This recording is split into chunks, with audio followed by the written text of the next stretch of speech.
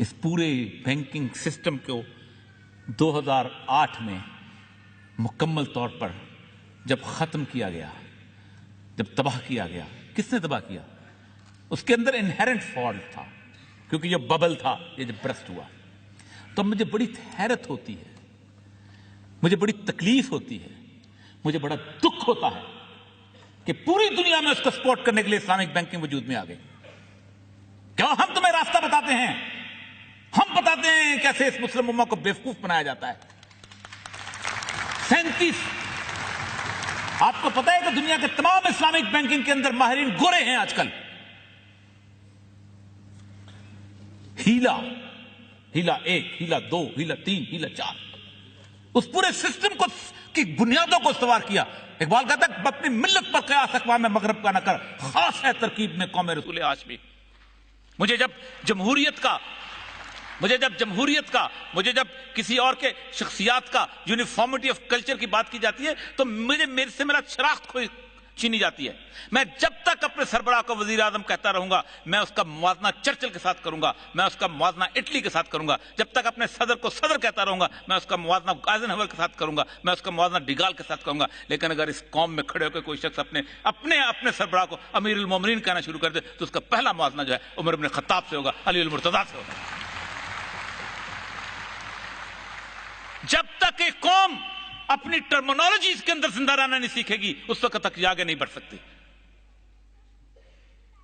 ہم کتنی آسانی سے ایک دوسرے کو آئی لو یو کہہ دیتے ہیں، اس لیے کہ ہمیں اس کا احساس نہیں ہوتا۔ لیکن اگر کسی لڑکے یا لڑکی کو یہ کہنا پڑ جائے کہ میں تم سے عشق کرتا ہوں یا کرتی ہوں تو اس کے ماتھے پہ 10 دفعہ پسینہ آ جائے گا۔ یہ ٹرمینالوجیز کا فرق ہے جس کے اندر زندہ رکھا جاتا ہے۔ یونیفارمٹی آف کلچر، ایک جیسی جینز پہنیں گے، ایک جیسی قمیض پہنیں گے، ایک جیسا برگر کھائیں گے، ایک جیسی پیزا لیں گے، تمام کلچر۔ میں اس کی مثال بینکاک سے دیا کرتا ہوں۔ امریکہ جہاں گیا ہے اس نے اس ملک کو کعبہ خانہ بنا کے چھوڑا ہے۔ 6 لاکھ طوائفیں ہیں وہاں پر اس وقت بینکاک کے شہر کے اندر۔ کیا کرتی ہیں؟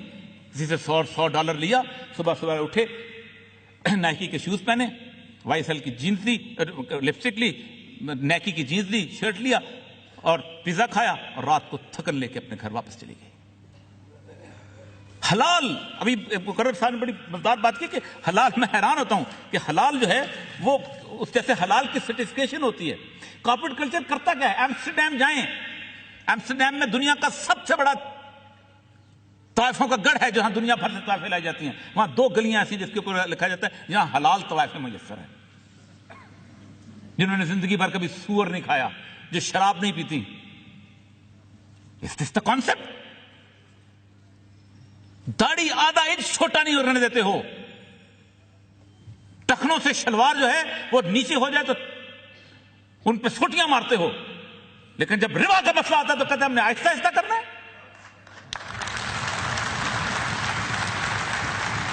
کون سا؟ ہم لوگوں سے ٹویوٹا کمپنی کا وہ مالک زیادہ بہتر ہے کہ وہ بینک آج سے تقریباً 50 سال پہلے وہ گیا بینکنگ کے پاس اور انہوں نے کہا میرے پاس مجھے کوئی ضرورت ہے، مجھے پیسے دے دو۔ انہوں نے کہا 480 تمہارے مزدور ہیں، ان کو نکالنا پڑے گا۔ کہا ہم تو نہیں نکالتے، ہم تو بچوں کی طرح رکھتے ہیں۔ واپس آیا، اپنی اولاد کو جمع کیا اور کہا دیکھو آئندہ کوئی بینک سے قرضہ نہیں لے گا، 100% ہمارے ہیں، اس میں سے 2% شیئر اپنے رکھو، باقی 98% بیچ دو۔ اور اس کے بعد اس نے خودکشی کر لی۔